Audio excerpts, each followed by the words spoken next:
In the end, Thomas Frank had to go. The situation had simply got too toxic at Tottenham, with an army of fans turning against him, the football turgid and, most importantly, the threat of relegation suddenly looking very real indeed. Sign up for the football newsletter.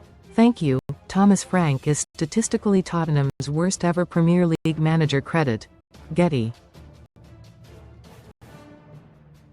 He was supposed to be the sensible choice after the boom and bust tenure of Ange Postecoglou, which saw Spurs win the Europa League but finish 17th in the Prem.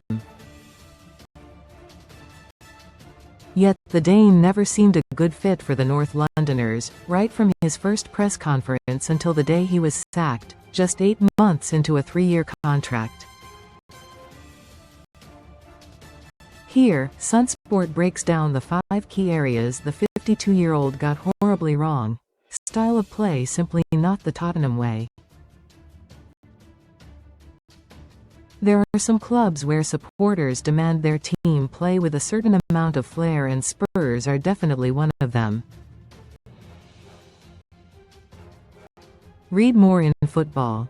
The immortal line from one of the club's most famous sons, double winner Danny Blanchflower, of how the game is not about winning but about glory, about doing things in style, with a flourish, about going out beating the other lot, not waiting for them to die of boredom, encapsulates this. But Frank's Spurs were the opposite. There was next to no entertainment across his miserable 38 games in charge, especially at home in front of an expectant crowd. Too often he seemed more focused on nullifying the opponent's threats rather than focusing on his own side's attacking strengths, and it wound supporters up no end. Most read in Sport. Regularly, there seemed a lack of idea over how to break teams down from open play, which was seriously apparent in his final defeat at home to Newcastle. Frank did vastly improve the team's threat from set pieces, but that was never going to be enough to win over this fanbase. And certainly not when results got so bad that the drop zone scrap no longer seems fanciful. Frank's sacking comes as Spurs release damning 108-word statement announcing their decision. Frank is the worst permanent Big Six manager in the history of the Premier League. Spurs have wasted a fortune on Frank, having paid millions to recruit him last year. There are 7 potential candidates who could replace Frank in the dugout. One manager is a clear favorite according to the bookies. Tactical switches confused players. In the beginning, Frank's preference of switching up his tactics from game to game felt welcome, especially after how puritanical predecessor Ange Postecoglou had so often refused to adapt. But soon it became too much, too often, and frequently at the last minute as well. Sources told SunSport a few months ago how some of Frank's players could be left confused by the Dane's hasty habit of abandoning a planned approach, sometimes just before matches and at other times early on in games. Towards the end of his reign, players often looked like they had no faith in the attacking plan, nor any idea what it was supposed to be. Against Newcastle, they resorted to aimlessly lumping it long, undermined by his biggest stars. Then there were a number of incidents which seemed to undermine Frank's authority, often involving his skipper Christian Romero and vice-captain Mickey van de Ven. Van de Ven, along with defender DJ Spence, publicly snubbed Frank's plea for them to thank fans for the support after the horrendous 1-0 home defeat to Chelsea. The image of Frank's shocked face looking back on his defiant players storming off down the tunnel will be one that lasts long in the memory of his short tenure. Van de Ven also did an interview in December with Gary Neville in which he spoke glowingly of Postecoglou and hardly at all about Frank, which was not a great look. Then there was Romero, the man Frank had convinced to stay, sign a new contract and had given the armband to.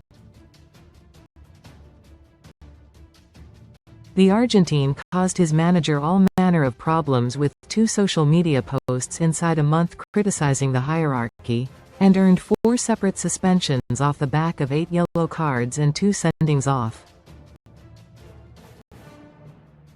Toon boss Eddie Howe knows what it is like to be sucked into a relegation battle, having gone down with Bournemouth in 2020.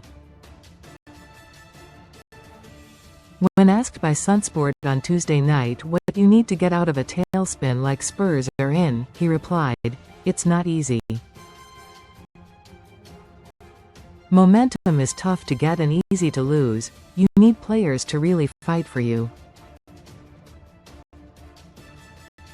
And you need honesty in the group that when chips are down they're there for you." It is debatable how many of Spurs players were there for Frank towards the end, with sources suggesting a lack of close relationship between the manager and his squad. Frank was snubbed by Spence and Van de Ven following a win over managerCredit. YouTube, Chris Cowlin. Poor recruitment and a never-ending injury crisis. This one is less on Frank, more on the club, but a key reason why it all went pear-shaped. The signings have simply not been good enough, and there have been too few of them. Frank insisted, "Everything I do is for the long term," in one of his early Spurs interviews, but in doing so, he and the club lost sight of the here and now. Dejan Kulusevski was already seriously injured when Frank took over and still may not play again this season. Then playmaker James Maddison did his ACL in club legend Son Heung-min's final match in preseason. Dominic Solanke then picked up an ankle problem when miskicking a ball in training in July, and ended up being out for 5 months. Spurs did not do enough in the summer market to compensate for those losses, bringing in only Mohamed Kudus and Xavi Simons permanently plus João Palhinha and Randall Kolo Muani on loan. Kudus started brightly, then faded, and in January, just 2 days after the club sold last season's top scorer Brennan Johnson to Crystal Palace, picked up a serious injury. Playmaker Simons looks up to speed now but struggled badly in the opening months, while Muani has been a disaster. Targets, including Morgan Gibbs-White, Eberechi, Brian Mabumo and Antoine Semenyo, were all missed.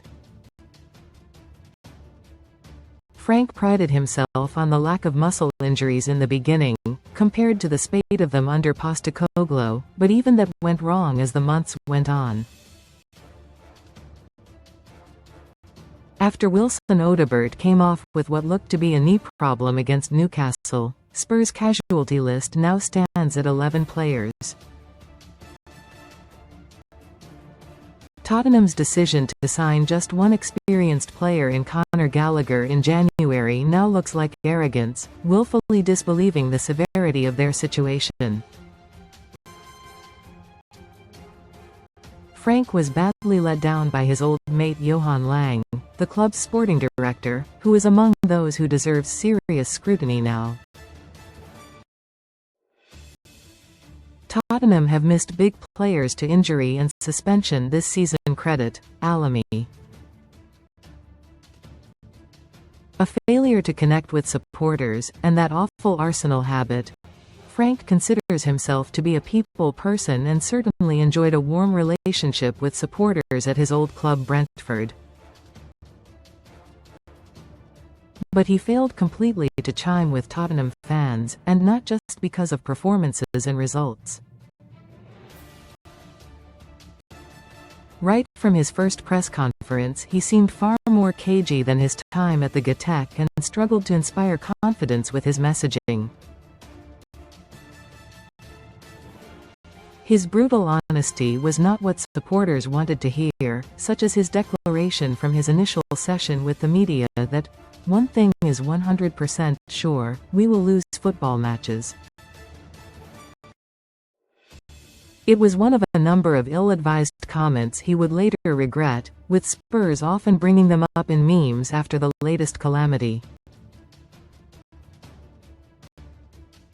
Towards the end he looked tired, overwhelmed and second-guessing a number of his answers when speaking publicly.